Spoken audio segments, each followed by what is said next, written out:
So our topic today is, oh my God, the intimate relationship between sexuality and spirituality. And I became deeply interested in looking farther and wider after my experiences for really how does healing happen? How does it happen in other places and cultures? And so Kabbalah is the beautiful Jewish Christian mysticism. And they talked about Adam being in a place of spiritual paradise. And everything's in harmony.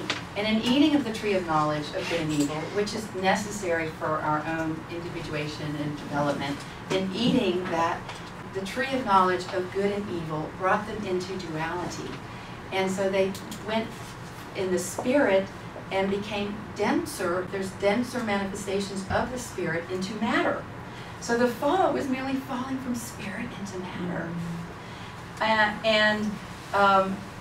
Then they became aware of their body, because they weren't really aware of their body. They were playing in the garden. And so now they're conscious of the body, and there's a little bit of shame, interestingly enough, covering themselves. But that's another interpretation that talks about the fall in yet a very affirming kind of way.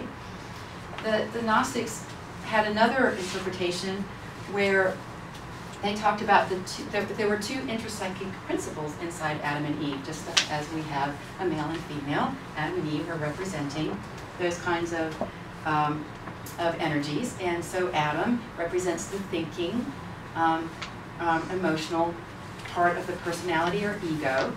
Eve, for them, represents spirit or the capacity for spiritual consciousness. So what happens, rather than Eve being inferior, she is bringing consciousness as she is Adam's awakener. Eve emerging from the unconscious depths of Adam's, of the sleeping Adam.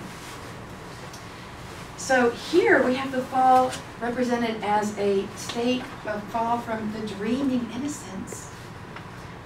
In psychological terms, an awakening from potentiality to actuality.